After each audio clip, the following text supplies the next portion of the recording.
You and I have to come up with a better story. A story that can make things work. So now I want you to tell me the truth on something here.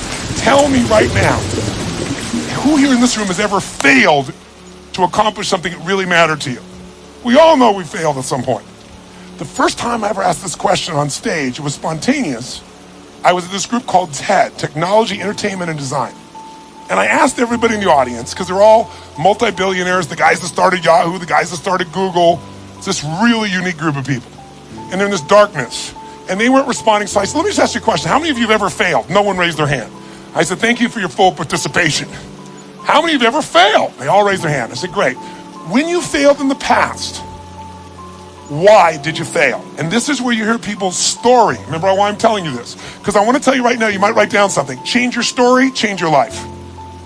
We all have a story about why we are where we are. If you're not where you want to be in your life, in some area, like maybe your body's great, but your finances aren't, or your finances great, but your relationship sucks, or doesn't, or whatever, the bottom line is, you've got a story why it's that way. And the story we tell ourselves protects us from pain. It gives us a reason why it's not our fault, or it's gonna be okay in the future.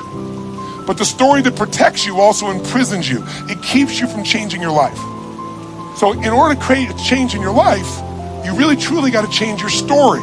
You gotta shift your story. You gotta find a story that's gonna empower you, a story that's gonna strengthen you, a story that'll push you beyond anything you've ever done in the past.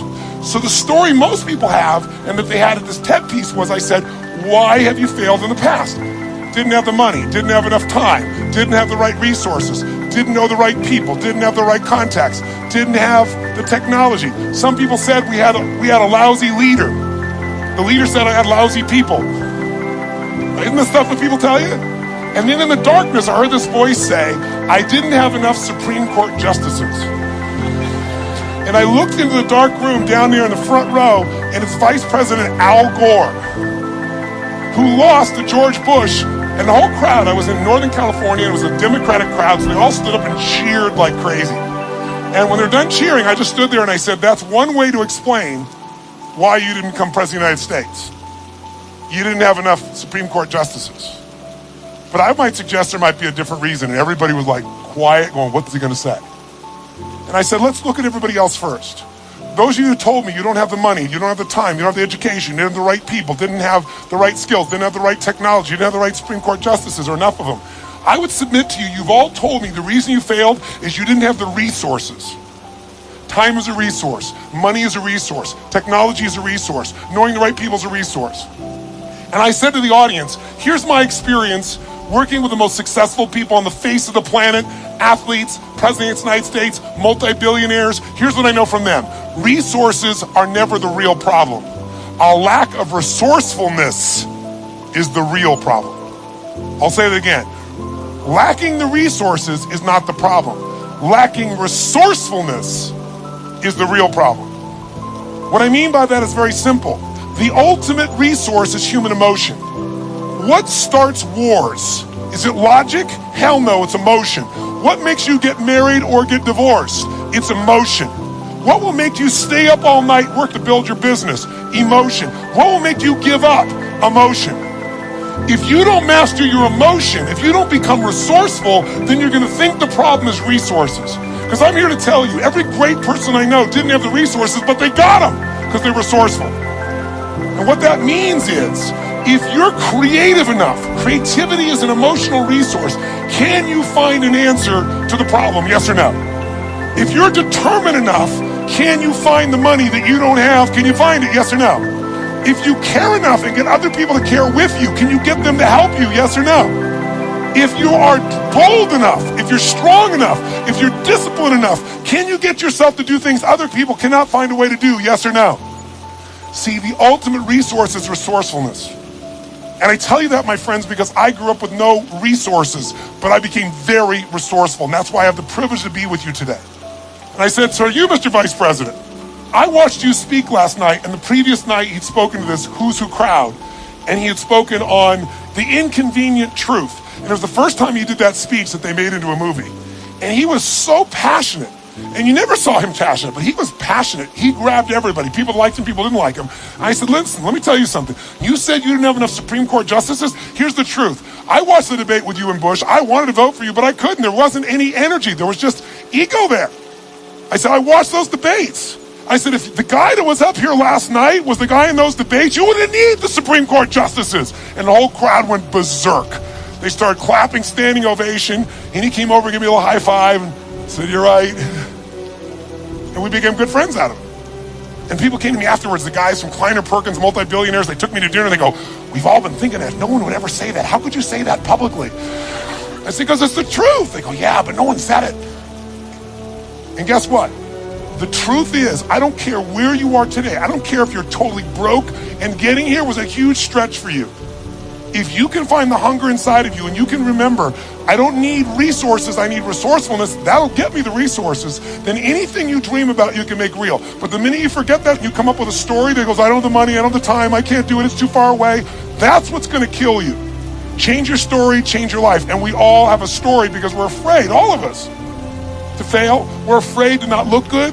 We're afraid to be disappointed. We're afraid to get our hopes up. But the only way that you get courage means you're afraid, but you do it anyway. It's not courage if you're not scared. And so there's going to be people talking here the next few days or today that they're going to give you some great strategies. Whether you do it or not is not going to be based on your ability. What you're capable of is amazing. What most people will do is disappointing. And it has nothing to do with the content of what needs to be done. It's everything to do with the mastery of your own states. So here's what I believe. My passion is not just get up and talk. My passion is get people to rewire themselves. So how many of you came here not just for information? How many came here for some breakthroughs? A breakthrough means a new quality of life where things that were impossible are possible. Who's with me on this? Say I. So let me give you 3 keys to a breakthrough. Any one of these 3 can give you a breakthrough, but if you do all 3 of these, you're gonna have an extraordinary breakthrough. So let's start with something so simplistic that none of us would be emotionally attached to it, and we all know it's true. And let's take a symbol in society. All over the Western world, including Australia, and you guys are a bit better than America, but not by a whole lot. What's happened to societies, Western societies, in terms of their health and fitness? Now, I don't know the current numbers here in Australia, but I'll tell you how bad it is in the US. I know you're slightly better than this. 1/3 of Americans are obese now. 1/3. Literally 60% of Americans are overweight. Now, I want to ask you a question. Is that because the strategies required to losing weight are so complex that it's just completely overwhelming? Is that why? Yes or no? No. However, if you have the wrong strategy, you're guaranteed failure, even if you're motivated and driven and excited. Is that fair to say? Like, I can remember a few years ago when on the cover of Time magazine was a diet called the Atkins diet. And it said, I don't remember the exact number, I think it was 13% of Americans, the largest number ever, were all on this diet. Now, if you knew anybody who was on the Atkins diet, of course you'd lose weight. First, the number of calories you chew came down, but second of all, you ate such an acidic diet that you literally had to pee on a stick so you wouldn't go into acidosis. And if you ever smelled the breath of someone on that diet, you wanted to stay as far away as you humanly could be. Now, that's not too hard to figure out, that if I got to pee in a stick so I don't go into acidosis and my breath is this bad, this may not be a sustainable approach to losing weight. But everybody did it. So if you have the wrong strategy, it's not going to work. So let me give you 3 things in reverse order of importance, okay? Reverse order, least important first. If you want a breakthrough, one of the things that give you a breakthrough is a strategy. A new strategy could change everything. Does that make sense? A new way to do something.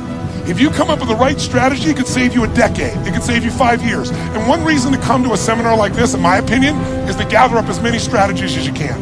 And what I want to do in just this short little time I have with you is see if I can give you some strategies that'll give you breakthroughs in whatever you want to go after. Some real quick strategies that really work.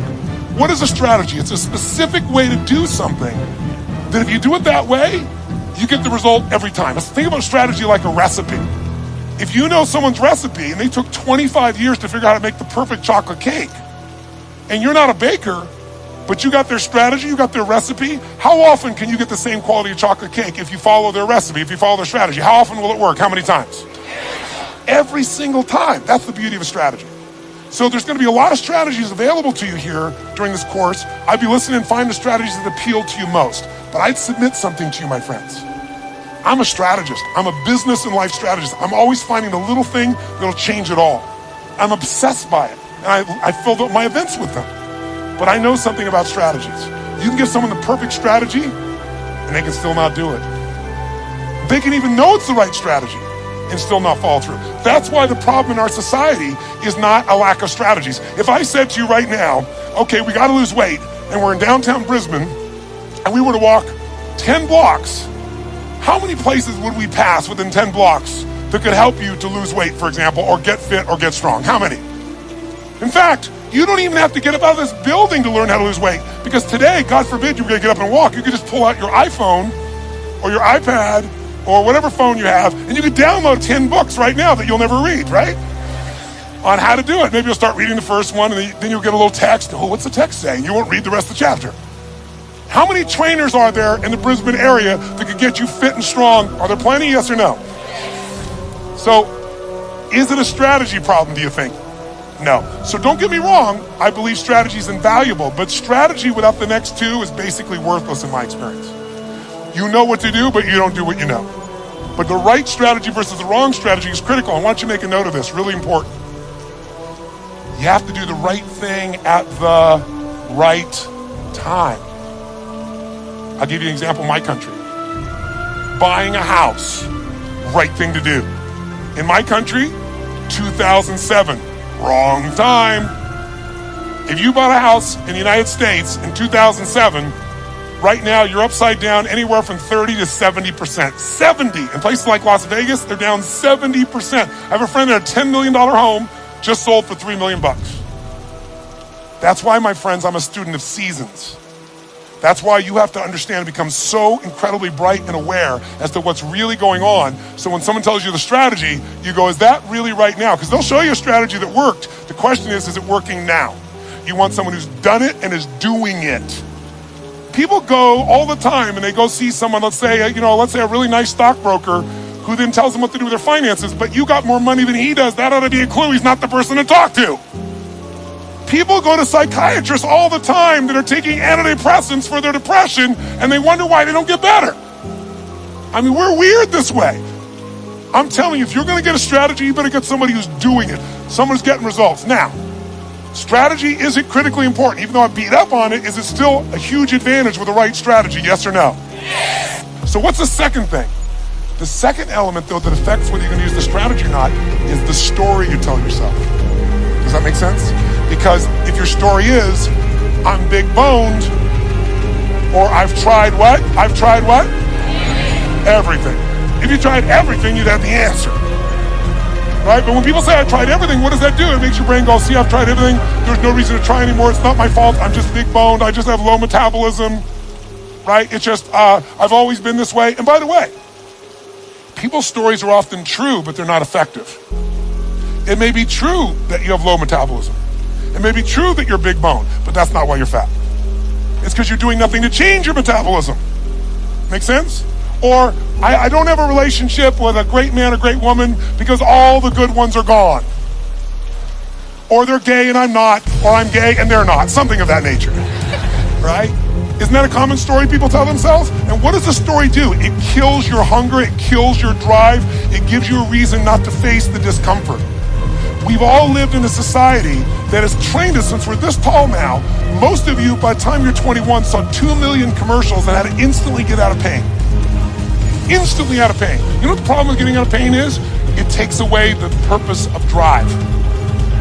How many of you know somebody who takes antidepressants right now and they're still depressed? That's because they have the same story. Even though they changed their biochemistry, the same story brings them to that lousy place. If your story is, I don't have the resources, that story is gonna kill your future. If your story is, I can get any resource I want, if I find a way to add enough what? Value to other people's lives, then you can get the resources. It's so amazing. I don't know, because in Australia you don't have a lot of places to go, I know there's a few, but how many of you in this room ski or snowboard? In skiing or snowboarding, if you take up the sport and you get on a really vicious hill, what they call a black diamond hill, there's edges where if you don't stop, you go to the edge and you'll die. And what happens is when you're brand new and you're starting to skid out of control, most people slam themselves on the ground and try to hang on to the hill for dear life. And those are the people that will never master skiing or snowboarding because they let their fear of the edge push them down. The person that goes, I'm gonna dig in, I'm gonna work even harder. I'm gonna carve. It's scary as hell, but I'm gonna stay with it. They learn to carve. Those are the people that have skiing or snowboarding be something they love for the rest of their life. Your story is everything, my friends. And by the way, I'm not lecturing you. I'm sharing with you because I've learned by my own stupidity. That's the only reason I can share this. When you change that story, you'll change your life. Give up the story that limits you. It may even be true. You may have ADD. You may have been abused as a child. It may be true. But that story is not why you don't have great relationships or a great business now. You don't have great relationships or a great business now because you're so afraid of trying and failing, you keep telling that story instead of taking action. Third key, the most important key. Because by the way, if you come to somebody and you go, well, I'm big bone, and you go, that's just your story. They're going, I'll show you a story, I'll beat you to a pulp. We have to do this to ourselves. But if you are going to help someone change, including yourself, you need the third element, it's the most important element, and that is you need the right state. State. What Australians call state. State. If you're going to have the right state, then what you have to understand is your state determines how you think and feel. Right? How many of you in this room can remember a time when you got really angry at somebody? Do you ever notice when you're really angry at somebody, suddenly you remember everything they've ever done? Because when you go in that angry state, it makes you take the parts of your brain that relate to a story that supports that state. On the opposite, how many of you in this room can remember a time in your life when you fell head over heels in love with someone out of your mind? How many can remember a time like that? Say I. It's been a long time for some of you. Is that all the... Make the sound of head over heels in love. Go ahead, make the sound. Is that short-lived for you? Let's try this. Ever been so head over heels in love you couldn't stop thinking about the person? You want to make love to them every moment. You're just dreaming of them. You felt them wanting you. You wanted them. You're out of your mind. Make that sound. What does that sound like? Go ahead. Much better. Much better. See, in the beginning of a relationship, when you love somebody, what will you do for them when you love somebody? What will you do? Anything. If they say, would you take out the trash? You go, take out the trash. Right? But after 7 weeks, 7 months, or 7 years, or 70 years, somewhere in that range, something clicks different in you and they go, could you take out the trash? You go, what do I look like, your janitor? And they go, I don't know what it is. We used to have so much passion. Where did it go? I'll give you a clue. Write this down. If you do what you did in the beginning of the relationship, in the end of the relationship, there won't be an end. If you do what you did in the beginning of the relationship, in the end of the relationship, then there won't be an end. How long have you two been together? A year. 20 years from now, there'll be no worries for you two. He's got his arm around her. They're snuggling. They're connected. They're in the middle of the seminar learning and they're totally connected. Do what you did in the beginning of the relationship. At the end of the relationship, there won't be an end. It's so simple. That's the difference in state, isn't it? Because when you go in a different state, you come up with a different story about your partner and then use different strategies that aren't very good. If you're in a great state, great story, great strategies, you tend to maximize. Is this helpful? So tell me, which one of the three here do you think is the one that can screw things up the fastest and can mess things up the most? Which one of these three? Tell me. Story is the one that will sustain the problem. The one that can change everything the fastest is the state. The strategy is useful, don't get me wrong. I live for them. I mean, I can tell you some strategies in business. I've taken companies, I buy them for next to nothing and turn them around, make millions of dollars, just using a couple of little strategies. Some of you will come to my Business Mastery program, you'll see. I tell people on day one of my Business Mastery, you come, if today the first day is not worth a minimum of $1 million to you, day one, $1 million minimum, then I'll give you all your money back, plus you get to keep everything got out of day one. It's only a 4-day program. My clients are like multi-billion-dollar companies. We've helped turn around HomeX, the largest home builder, to give you an idea, in Mexico. They credit us in the last 2 years to $750 million of increases from what I did with them. That's their words, not mine. Or taking a chiropractor who's got 3 people and doubling his business in 6 months. I've done that with strategies. Simple business strategies where if you don't know the strategy, ignorance is not bliss, ignorance is poverty, ignorance is pain. And the way I got those strategies is I'm willing to fly anywhere, do anything, spend any amount of money because I knew the value of the strategy. But all that still would have been worthless if I didn't apply it. What got me to apply it was the right story in the right state. If you want to change your story, first thing you got to do is change your state. Does this make sense? Yes or no? So now, let's take a look at you and what you want.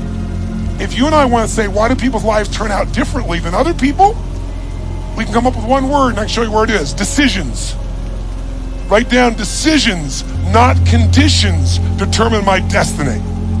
Decisions, not conditions, determine my destiny. If you look at your life and you look back on it over the last 10 or 15 years, I'd be willing to bet there have been some decisions that if you would have made a different decision, your life would be radically different today. Your relationships or your income or your happiness or your body weight. Everybody's got a story about how the condition affected them. But I can take you two people that went through the same conditions, and one person comes back from war and they kill themselves or other people, and somebody else comes back and they spend all their life working for peace. I can find two people who were abused as a child. One of them lives totally inside themselves, feeling sorry for themselves. The other one becomes somebody who has an incredibly passionate relationship because they're never gonna let anybody hurt who they love. Same conditions, different decisions. So when the economy that you're going through right now, it doesn't matter what the season of your economy is. What matters is the decisions you're gonna make. And let me give you the 3 decisions you're making every moment you're alive, including in this moment. And you see if it's true or not. First decision you're making right now, in this moment, every moment of your life, is what to focus on. What to focus on totally affects your life. Think about it. Whatever you focus on, you're gonna feel, even if it's not true. If you're focusing on, oh my God, the economy's gonna go to hell, when you focus on like that, you're gonna feel like hell, and your decisions are gonna be hang on to what you got. If you're focusing on, everybody's scared to death, this is a perfect time for me to find an ultimate advantage, because during times of maximum pessimism is when you can do the best. If that's your focus, you're gonna find a different set of opportunities. Focus equals feeling, focus equals direction, focus shapes everything. What's the problem though? Most of us don't control our focus, we let the world around us do it, don't we? If you're gonna turn on the television set, tell me something. What does the news always try to do to get our attention? Tell us what's rosy and beautiful and magnificent? No, or find something that will jolt us. Which one? Jolt us. In the old days, today the news is in your pocket, right? It comes to you through your Twitter feed. It comes to you by being fed to, for example, by text by friends or whatever. The news follows us. But to get our attention in a world where everyone's fighting for our attention, they're looking for a story to jolt you. In the old days, before you had news in your pocket, you walked by a newspaper stand, and if it said something like, headline at the top said, great weather this weekend, what did you do? Smiled? That's cool. Did you buy the paper? No, I'm not gonna buy the paper. Great weather, I know what I need to know. But if the headline says, big storm coming, what happened? Boom, some money went in that sucker, you pulled out, you need to know more. So the news is so competitive today, 24/7, there's not enough news. They've got to constantly play this game. So if you don't take control of your focus, the world will do it for you. If you want to feel good about something, what kind of news? What if there was a movie? And you went to the movie, and here's the beginning of the movie. The main protagonist, the main character, is cool, having a great time, physically healthy, strong, happy, great family, great finances, great everything. That's how it starts, okay? Second part of the movie, still good. Third part of the movie, phenomenal. End of the movie, everything's cool. Who's gonna go to that movie? What are they gonna say? That movie's the most boring what? Movie on the planet. So you and I, if we don't take control of our own focus, we let the environment do it for us, because they're always looking to get your attention. Film at 11, your child could die by drinking the natural water here coming out of this area. And when you get to the story, it's never quite the story, but they use that headline to get you. There are headlines in your own life too, though, aren't there? Headlines we use on ourselves. If you want to change your life, change your focus. I'll give you 3 examples, real quick. Everyone has a pattern of focus. It's not what you focus on in the moment that affects you. It's what you focus on regularly. So for example, do you tend to focus, personally you, on what you can control or what you can't control? Those of you focus on what you can control tend to feel more in charge of life. Those that focus on what you can't control, by the way, is there plenty of stuff we can't control in this world, yes or no? Tons. And if you focus on it, you will be depressed. Depressed people constantly focus on what they can't control. Second, it doesn't matter what drugs you take, if you keep focusing on what you can't control, you're gonna get depressed if we add 2 more. Here's another pattern. Do you tend to focus on what you have or what's missing in your life? The tendency today is what's missing, and sometimes we make up what's missing. If you focus on what you have, when you're focused on what you're grateful for, how does your life feel? When you start thinking, oh my God, look at how I'm living. I mean, the worst Australian person who's having the worst, toughest time is having a better time than 90%, I should say, more like 80% of the planet. Because about 80% of the planet lives on $2 a day. Most of us, our worst nightmare is somebody else in the world's greatest dream. But if we don't focus on what we have, and we focus on what we're missing, you're gonna feel like hell. Now don't get me wrong, sometimes focusing on what you're missing will give you some drive. Cool, but you just gotta balance it out. People are depressed, always focus on what they can't control, always focus on what's missing, and here's the third one they have, third one. And by the way, most of you have one of these, maybe two, not all three. If you have all three, I know you get depressed pretty easily, okay? Third one, do you intend to focus on the future, the present, or the past? Now we all do all three, right? But which one do you tend to put more focus on, the future, the present, or the past? What is for you? Just say it out loud, quick. Future. Now in this room, you hear a lot of the future, which in my country is called future. And most of you came here because you're interested in the future, aren't you? Isn't that why you came here? That gives you an advantage, doesn't it? Because most people tend to look at the past. If you're focused on the past, since you can't control it, it's gonna probably, many times, lower your energy or even depression. If you focus on the present, you'll probably be happier because the present moment's got more to it. A great business person looks at the future and the present, back and forth. A great happy human being tends to live in the present. A miserable human being tends to live in the past. Now there's some exceptions. If your past is the best part of your life, you might want to spend more time there. But the problem is, if you're trying to drive yourself into the future and you're using a rear view mirror called the past, what's gonna happen, my friends? Tell me what's gonna happen. You're gonna crash. You're not gonna go backwards, you're gonna crash. Make sense? So these are just three. I could give you so many more, and if you decide to come to the seminar, we're not just gonna tell you this, we're gonna work on it, but I wanna at least make you aware of it. So if you catch yourself focusing on what you can't control, go, okay, of course I can't control this, but this is what I am in charge of. This is what I can control. I'm missing this, that may be true, but here's what I do have. That will shift your state, which will then allow you to come up with a better what? Story, which will then get you to possibly be able to use a better strategy. Here's the second decision you're making right now as you're sitting here. Second decision, as soon as you focus on something, you now have to give it a meaning. What does this mean? What does this mean? So for example, is this problem in your life a problem? Is it God punishing you? Would it feel different than if you said I have a problem versus God's punishing me? Or is it a challenge? Or what if it was a gift?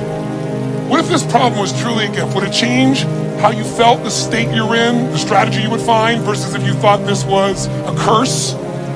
You better believe it. And every moment we're making decisions, once we focus on something, on what it means. Were you just humiliating me? Were you teasing me? Were you challenging me? Whichever one you come up with is going to change a very different relationship between you and I. And it's all what you make up in your head, the meaning you give it. Is this the end or the beginning? If you think this is the end of a relationship, are you going to treat the person the same way as if you think it's the beginning of a relationship? Yes or no? If you think this is the end of your career, the end of opportunities to invest versus the beginning of them, then your whole experience is different. If your economy really were to take a huge explosion and take a huge drop down, it would be one of the greatest opportunities of your life. The fact that it's no longer growing geometrically is an advantage to you, if you understand that. Because by the way, you make more money when things burn down than when they grow, because they burn down faster. It takes years to build the towers in New York, burn them down in a couple hours. And if you're smart, you can know how to do well no matter what the economy is doing. That's really the skill set you gotta master. But none of that will you get to unless you can come up with an empowering meaning from the situation. That's what makes somebody successful. What makes Oprah Oprah is she focused on what she could control.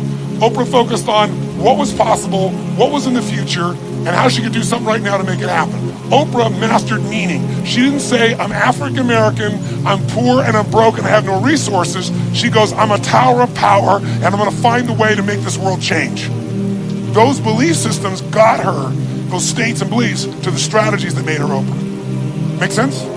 So, the piece here is meaning. What does it mean? And then the third decision you're making right now, and again, when I say you're making it, be honest. You may not be making these decisions consciously. They may be being made in your unconscious just habitually because you're not paying attention. That's why you and I want to change our life. We gotta wake up. So we decide what we focus on, we decide what things mean, and then the third decision, we decide what to do. What to do. Do I quit or move forward? Do I go interview this person and figure out what they know, or do I just go home and have lunch? Do I enroll in this course so I keep growing, or do I go home and say, let's just see how I do? Your decisions are going to be affected. Do I stay married or do I get divorced? Do I walk up to that person and say, I want to meet you, or do I just stay here and go, maybe it's not the right time? Your decisions of what to do are powerfully shaped by the emotions you were feeling, and the emotions came from the meaning.